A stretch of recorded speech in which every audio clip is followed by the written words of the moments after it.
Finally, after a series of bad news for us traders, we have one small good news to celebrate.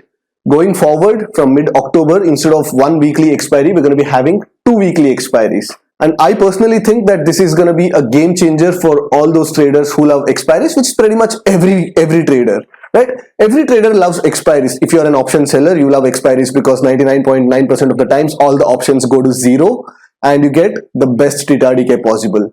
And if you're an option buyer, you still love expiries because you get to capitalize on those gamma moves which make the options go from 2 rupees to maybe 30, 40, 50, even 100. So that way you get the best value for your investment.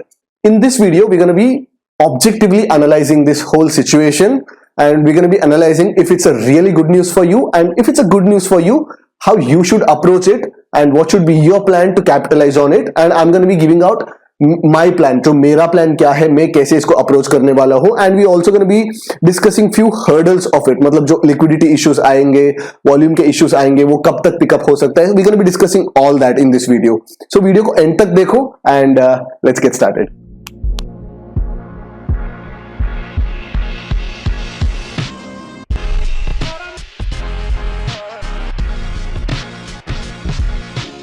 So for all those guys who are wondering that Nifty and Bank Nifty का expiry क्या दूसरे दिन होने वाला है, क्या हमें Nifty and Bank Nifty का ही वीकली में 2 एक्सपायरी मिलने वाला है, बिल्कुल नहीं. Nifty and Bank Nifty will continue to expire on Thursdays just like before, but this different expiry is on a different index called Fin Nifty. For those who guys don't know, Fin Nifty is also called Nifty Financial Services. ये जो index है, what is an index? Index मतलब it is a collection of stocks, just like Nifty IT है, bank Nifty है, Nifty metals है, Nifty realty है, वगैरह वगैरह. So fin Nifty is also an index and NSE has come up with some derivative products on this fin Nifty index. तो just like bank Nifty में जैसे futures and options trade होते हैं, फिन निफ्टी में भी फ्यूचर्स एंड ऑप्शंस ट्रेड होते हैं. And I think it's somewhere in 2020 Fin Nifty का जो option contracts and future contracts जो है वो इंट्रोड्यूस किया गया.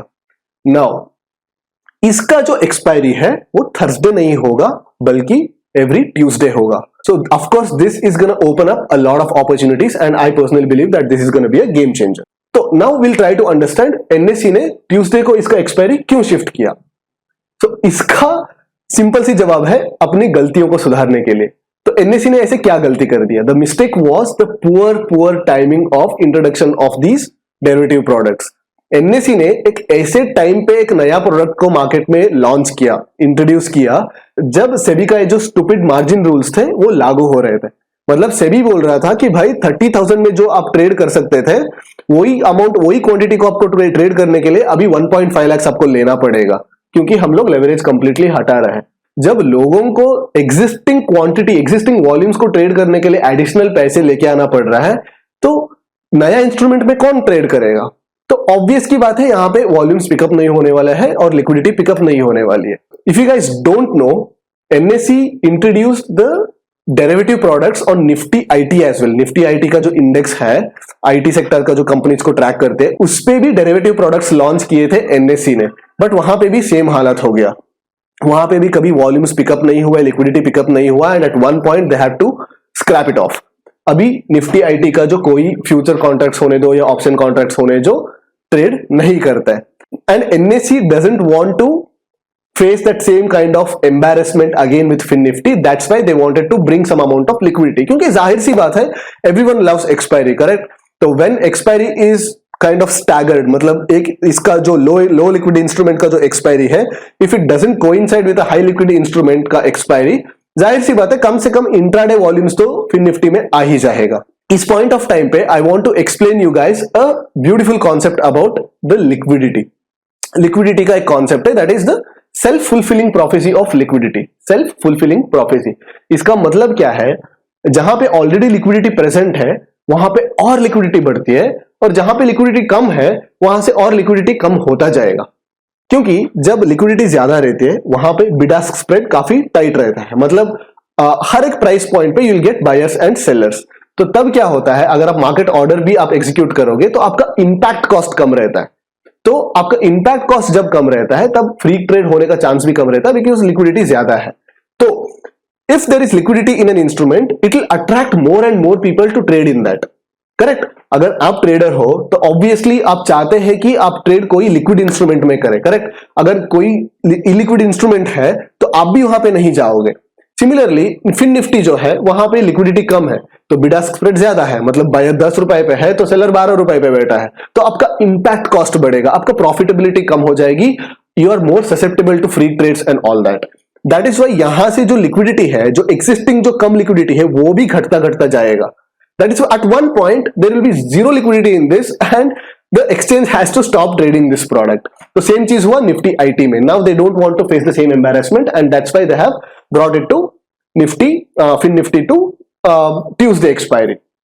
Now I personally think that this will definitely bring in some volumes into Fin Nifty क्योंकि एक्सपायरी को कोई मिस करना नहीं चाहता है, at least on an intraday basis. Positional का तो पता नहीं, but at least on intraday basis Fin Nifty पे on Monday and Tuesday volume improve होने वाला है क्योंकि Monday is a high theta decay day just like Wednesday. Monday is analogous to Wednesday and Tuesday is analogous to Thursday क्योंकि just दोनों expiries है। तो Monday and Tuesday कम से कम volumes यहाँ पे आने वाला है। बट ये जो वॉल्यूम्स आने वाला है Tuesday and Monday, those volumes are gonna be snatched away from Nifty and Bank Nifty on those two particular days।